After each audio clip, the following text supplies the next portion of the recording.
Hi, my name's David Livingston. I'm a licensed psychotherapist.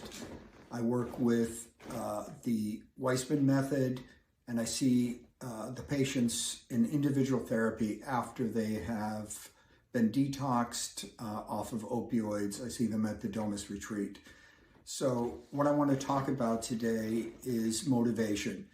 Maybe one of the single most important parts of getting better, staying better, and continuing to build a life.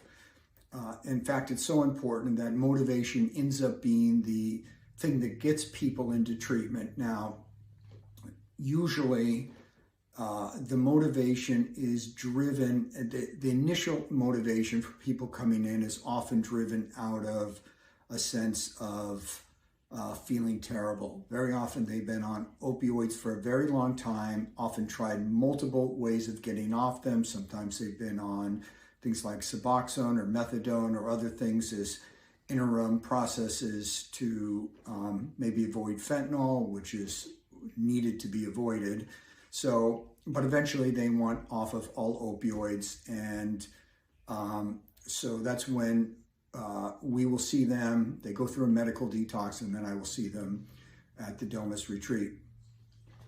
So the motivation, as I'm talking about initially, is usually one of despair.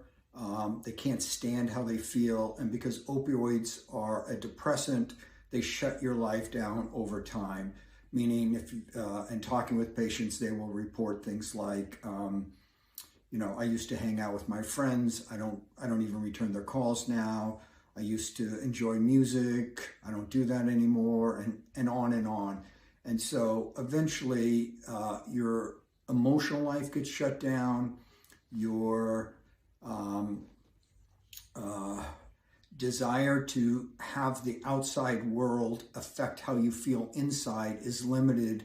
And the thing that's regulating pretty much everything is the opioids.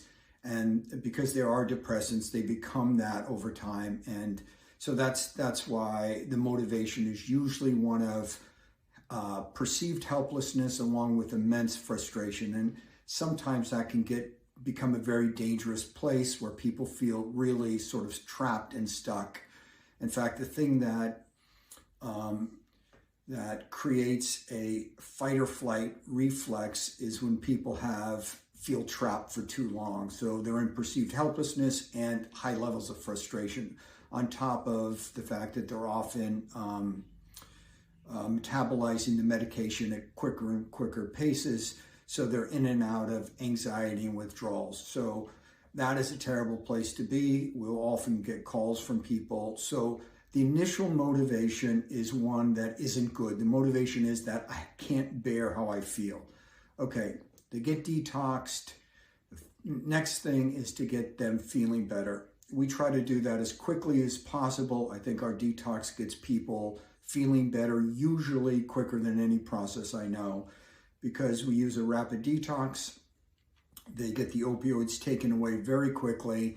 And then the next phase of it is getting them to sleep, really, because it's the most regulating function. And when there's deep sleep happening, there tends to be a quick pop-up after that, and they don't feel perfect. Everything's not exactly right because there's many parts of the system that get regulated by the opioids and then have to sort of find their equilibrium. But that process starts to really take hold once sleep is happening.